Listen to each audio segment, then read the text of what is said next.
My name is Tom Latson.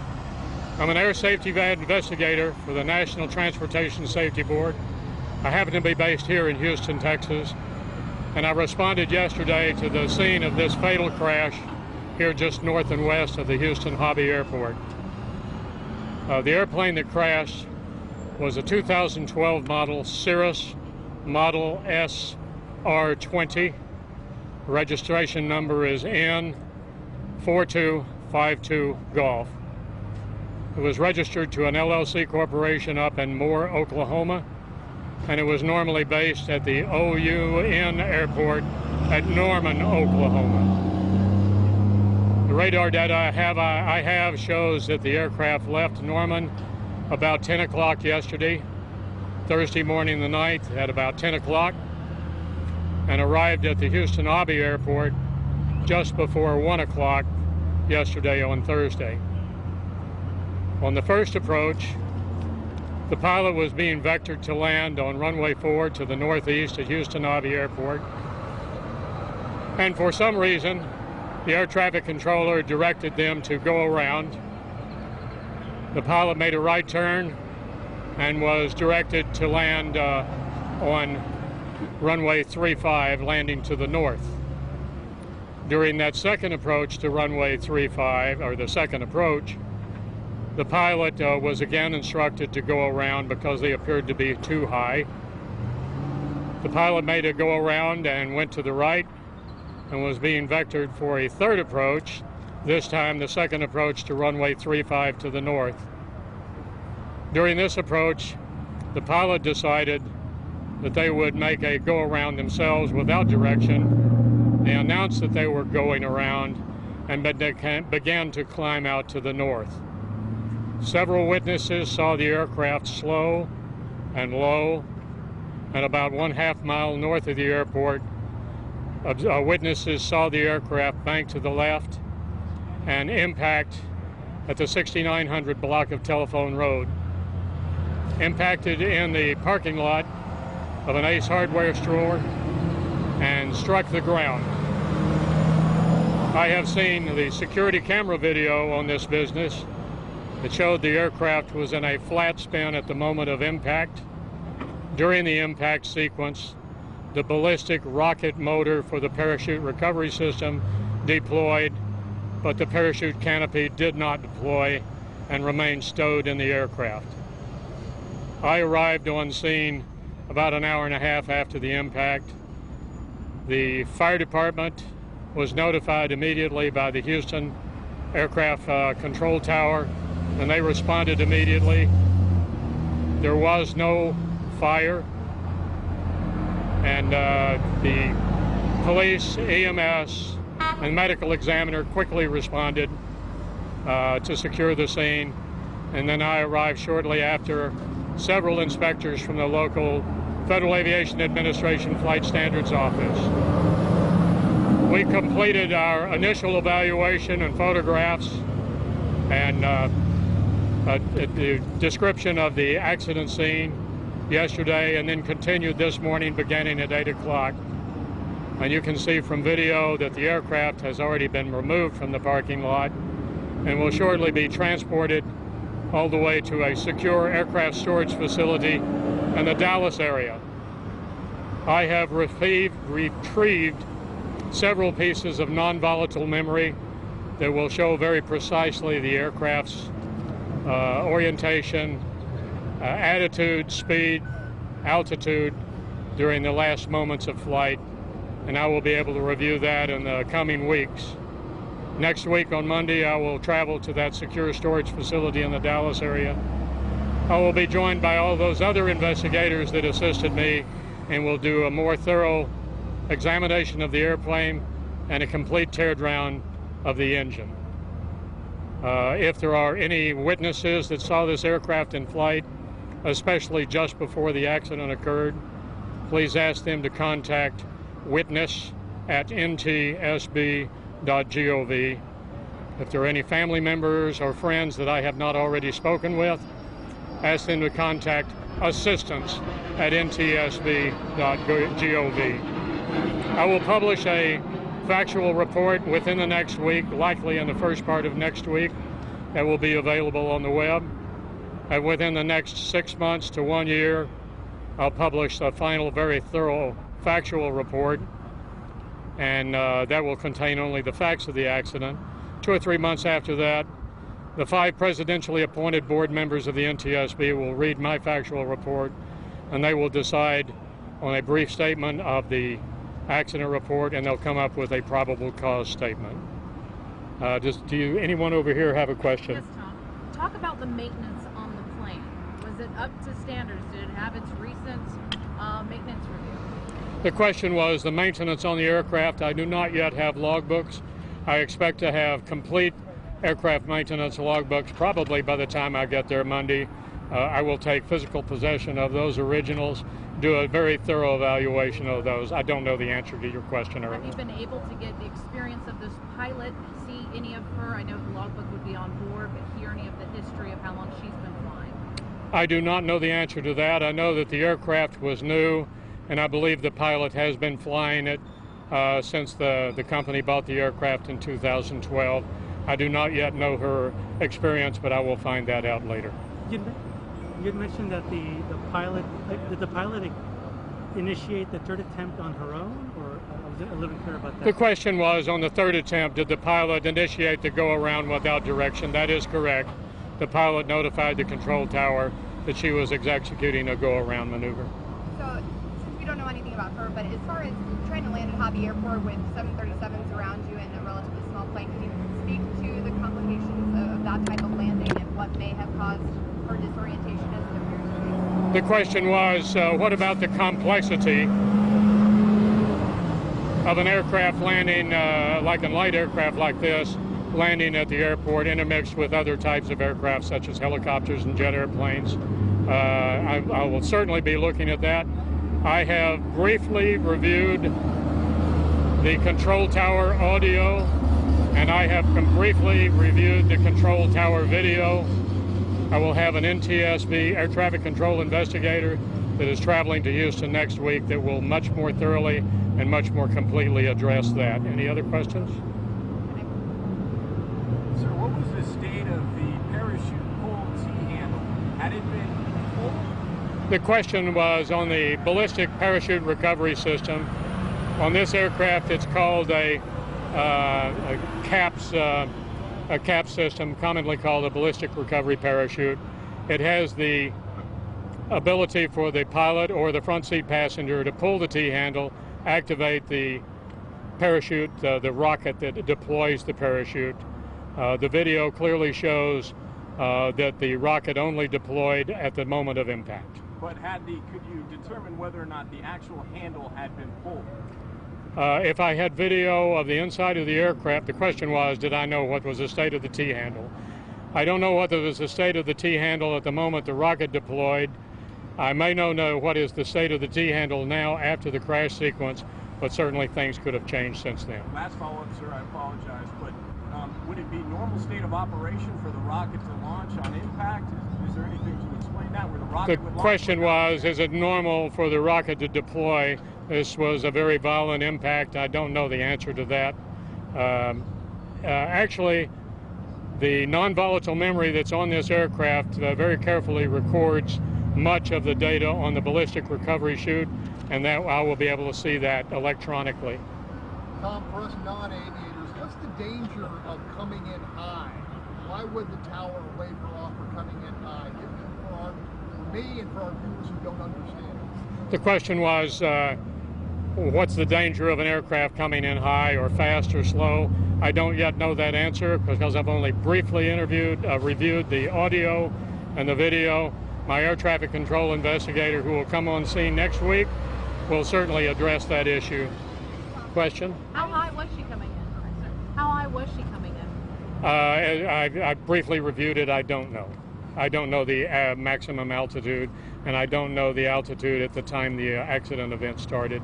Not in her specific case, but in general, how hard is it for a relatively new pilot, or is she going on her license since 14, for her to land at such a busy airport? Is that a concern, or should that have been?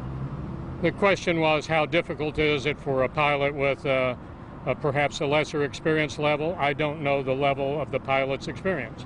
I haven't yet seen it. I will certainly get that. I've already had personal face-to-face contacts with the family, and I will get the pilot's personal logbooks. Between the first and the second attempt to land, was there a change in what runway? You said runway 35 on number 2. The question was, which runway did the pilot land on? The first attempt was landing to the northeast on runway 4. She was directed by the tower to go around. She made a right turn around and came around to land to the north on runway 35. On the second approach, the first approach to runway 35, they directed her to go around because she was either too high or too fast. On the third approach, I've been told that she made the decision herself to go around. So the reason, let me just follow up real quick if you don't mind. The reason to change runways, it just made sense? She would be near, or was it because of possible high traffic at the airport? The question was, why did they change from runway to runway? I do not know the answer to that. I will know much more when the air traffic control investigator does that. I guess having these multiple attempts to land, assuming she's going to try and land on the third time, is that, I don't know, is that normal, is that common, or is that uncommon? Question was, is it common for the people to do 3 approaches to land? I don't know the answer to that, and I will certainly find out more as I review the radar replay and the air traffic control audio. Discuss the significance of a flat spin. The question was, what about a flat spin? I can tell you that the fraction of a second that I saw the aircraft in the security camera video showed that the aircraft was relatively nose level and relatively wings level, spinning counterclockwise to the left at the moment of impact. Did the pilot at any time communicate distress to anyone in the tower regarding the condition of the aircraft or her ability to pilot? I think the question was, did the pilot have a distress call or a call as the event was started? I do not know that. As I said, I've only listened to very briefly to the cockpit audio recordings. It's my understanding that there was no subsequent call by the pilot after the pilot's call that she was going around. So she gave no one any indication she was in trouble? I don't know that yet, but I haven't heard anything to the contrary. We know that the parachute did not deploy. Do you have an indication of whether it was because she did not deploy herself or it was a malfunction with the airplane and the captain? The question was about the sequence of deploying the radar, the rocket. The rocket motor ejected from the rear of the aircraft on impact. All pieces of the aircraft are within about a 60-foot radius, including the cap. The rocket motor is still attached to its lanyard, and the parachute canopy was still stowed in its pouch inside the airframe. We've understood that if you're not at a certain height and a certain speed, it will not deploy correctly. Is that what may have happened, or does it appear that she did not even attempt to use the parachute? The captain? The rocket motor did not deploy until impact sequence began. Was there fuel on board in the fuselage? And if so, how much? The question was how much fuel on board. I can tell you that I have confirmed with the fixed base operator at the Norman, Oklahoma airport that the pilot refueled to a top full of fuel before they left. That should give an endurance of at least 5 hours. I can also tell you that there's no evidence of fuel at the scene. However, both wing tanks were completely ruptured, and if there was any fuel on board, it was completely discharged. Is there any indication she ran out of gas? I will find that out. The question was, did she run out of gas? I will find that out when I do an exam of the aircraft, because I will do a more complete examination of the fuel plumbing to see if there's fuel in the lines, to see if there's fuel in the flow divider or in the injector lines. At this point, do you have enough information to lean towards one situation or the other as to why she crashed? The question was, do I have any information to lean towards one reason or another? No, I'm a first responder. I determine only the facts. I'll document all the facts I know, It's the 5 presidentially appointed board members that will decide the probable cause and the reason for all of this. It's my job to look at every avenue, look at the weather. The weather was generally out of the east, not particularly strong, but I'll look at everything, the weather. I'll look at the medical qualifications of the pilot. The person in the right seat was not a pilot, so only the person in the left seat was rated as a pilot. How did the family sound when you spoke with them, Tom? The question was about the family members. Out of 50 years of NTSB doing this job, we never mention family members' names or identification or refer to them. I'll let you people do that. I think you mentioned the third attempt that she initiated on her own. I guess, is that something normally pilots don't do, or is that something that could put a pilot in danger, ignoring or initiating a landing on their own and not following the instructions of the air traffic control? No, the question again was about what's the danger of doing 3 missed approaches. Well, initiating a landing approach on your own. A pilot initiated that on their own instead of following the direction of air traffic control.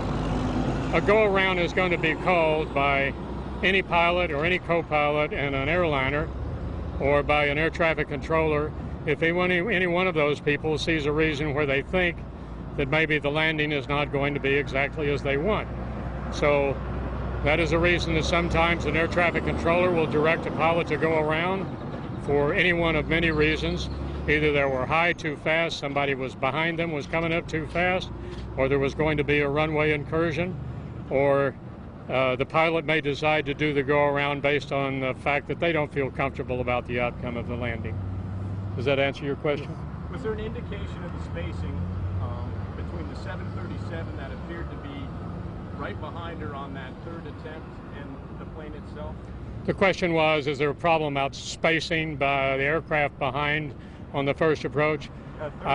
Third approach, first approach, I don't know the answers to those questions, but the air traffic control investigator that comes to Houston next week will very thoroughly investigate that.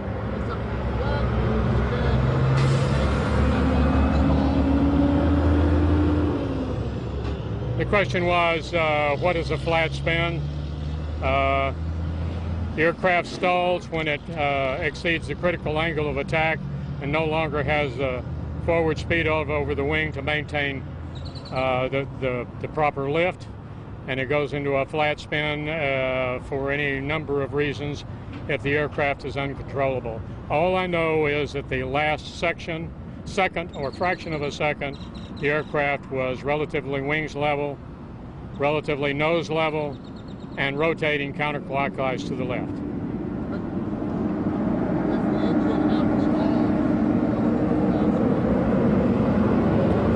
The question was, did the engine have anything to do with the stall? I don't know that answer yet. I don't know whether the engine was operated or not. I will tell you that I found evidence. This airplane was equipped with a 3-blade metal propeller.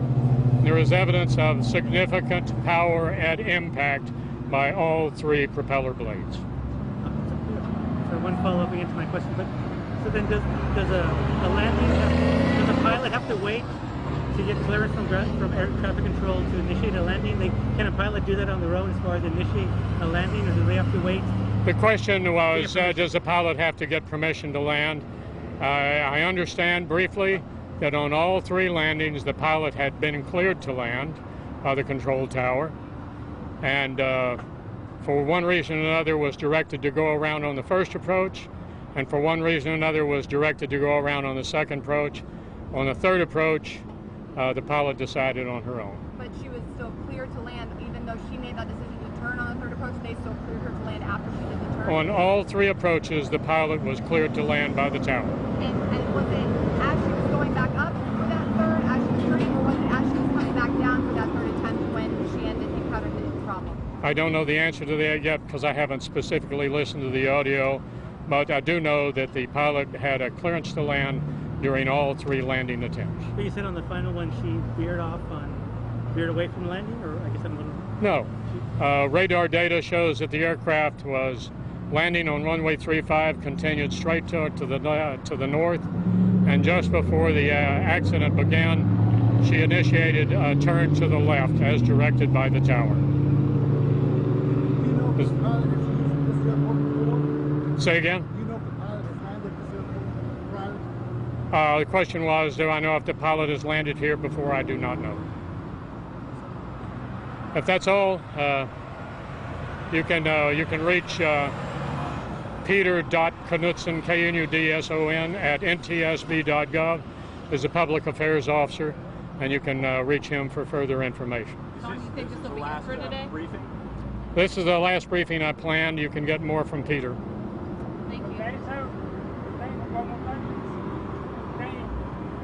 The name, Peter Knudson, Knudson. I think your name, Tom. Her name. Oh, again, my name is Tom Latson, Latson. I am an air safety investigator, the National Transportation Safety Board, based here in Houston, Texas.